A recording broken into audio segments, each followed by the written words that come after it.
my name is Dana from Waitlisted.at.hogwarts, and today I am bringing you a review for the Star Touch Stories by ROSHANI CHOKSHI'S. This book comes out on August 7th. It is a set of 3 novellas from the universe of Star Touch Queen and Crown of Wishes, which are some of my favorite YA books of all time because I love the world and I love her writing, and ROSHANI CHOKSHI just has a way with words that is beautiful and totally inspirational. I can't tell you how many times I was highlighting sentences in the Star Touch Stories of just like writing inspiration, writing inspiration, writing inspiration. Needless to say, I loved it. She has written those books as well as a middle grade called Arusha and the End of Time. She has a young adult novel also coming out this year, I believe, called The Gilded Wolves, which I'm really excited for. So hey, hit me up if you want another person for your blog tour, because I'm happy to do it. The way I'm going to format this is because it's 3 different novellas with 3 different storylines, I'm kind of going to give a brief synopsis for each and then describe my thoughts overall, these are non-spoiler thoughts, on each story, and then at the end do my final overall review of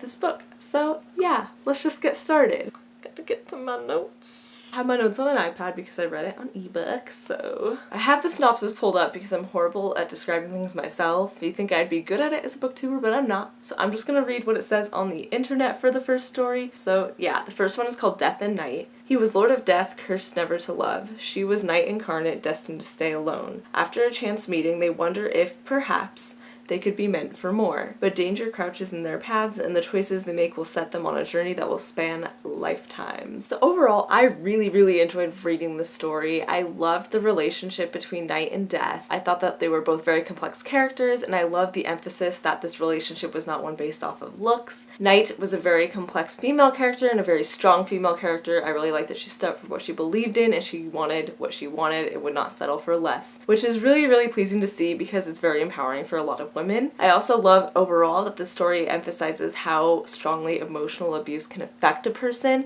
and the repercussions of that, so that was something I really appreciated. My only qualms with the story was I had a minor pacing issue in one moment, but honestly didn't really take away from that much other than I just had to kind of flip back and forth and took me a little bit out of the story, but other than that, oh, buddy, I'm filming a review right now. Oh, okay. Puppy wants to join the review today. Because puppies make everything better. Sorry, my puppy wanted to join in for the review fun time, so I hope that's okay. Okay, mister, just try to stay quiet.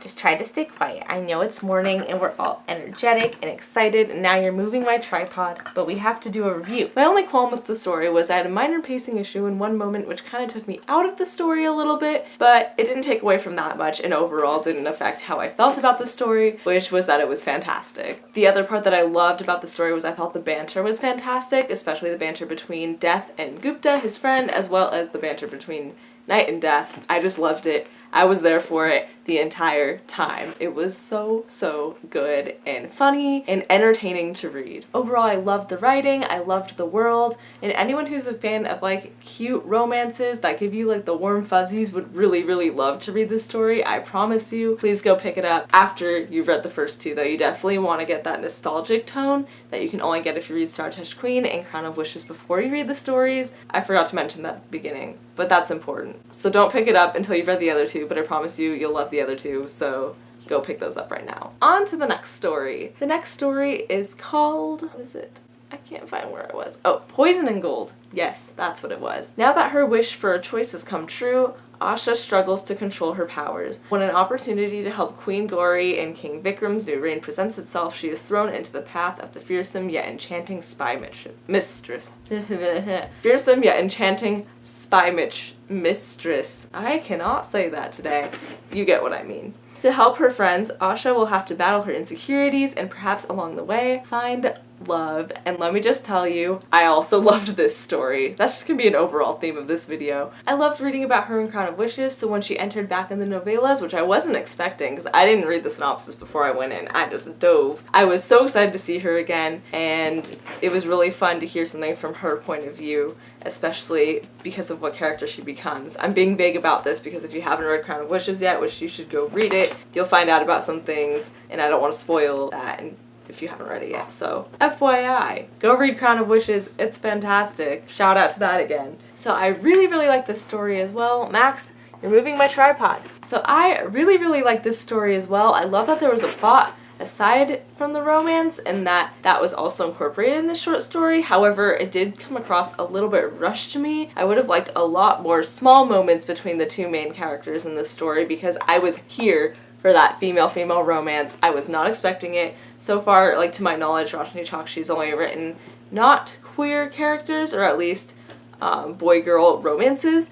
So to get a female-female romance, I just wasn't expecting from her, but I loved it and I was there for it, and I just wasn't expecting a queer romance from this, but it made me love it even more, the fact that there was a lot of diversity in that way. Yeah, I guess I don't know how else to elaborate on that. And the last story, synopsis. It is called Rose and Sword, and the synopsis is, there's a tale whispered in the dark of the empire of Barat-Jane, a tale of a bride who loses her bridegroom on the eve of her wedding.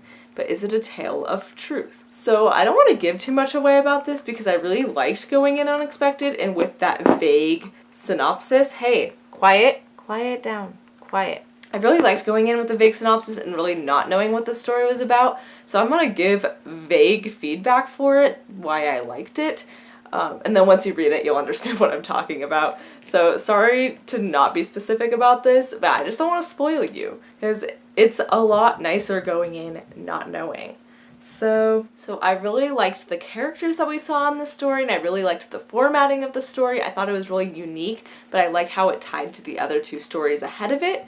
So I don't think that gives away anything. I think that's a pretty vague statement that you'll understand once you read it. I also like the message of this story about how relationships have to endure a lot of tense moments, and there will be problems, but you can resolve them, and that no relationship is perfect. I especially liked this because we visit a few characters who we've seen before in a previous book, and they were in an established relationship that was happy, but we never saw them go through that long-term, what are the problems in the relationship, let's resolve them stage. It kind of ended in the honeymoon phase.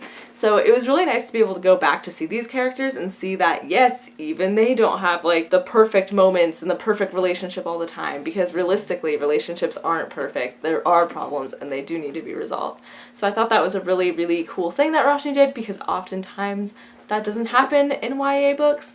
So I thought it was a really important thing to bring up, and I thought that she did it really well. That is it for my notes. That was kind of vague, but you got the idea, I think. As a whole, I want to say I would rate this a 4 out of 5 stars. Again, there were a few pacing issues that I had that would take me out of the story, but I really, really loved reading it. If you haven't read Star Touched Queen or Crown of Wishes yet, please go do, so then you can read these novellas. They have a perfect like fairy tale tone, but they also kind of have an underlying creepy tone that is super cool. Not that they're horror though. It's very like just dark fairy tale-esque, and I really, really loved it. So if you haven't read her writing yet, please do. It is gorgeous. It is such writing inspiration for writers like myself. Honestly, it's given me so many ideas of what I want to do with my writing. I'm sorry if you hear the jingling of a collar from my dog jumping on my bed. Really, really sorry about that. It comes out on August 7th, so if you haven't read Star Touched Queen and Crown of Wishes, you have time to do that before this comes out, and then you can go pick up your copy as well. Thank you for stopping at my stop for the blog tour. Please go check out all the other bloggers who are doing it. I'll leave Roshani's information down below, and information of where you can go get this book, or like a link to Amazon or Book Depository or something like that. That'll all be in the comment section down below. Thank you so much for watching, and I will see you next time with another video. Bye!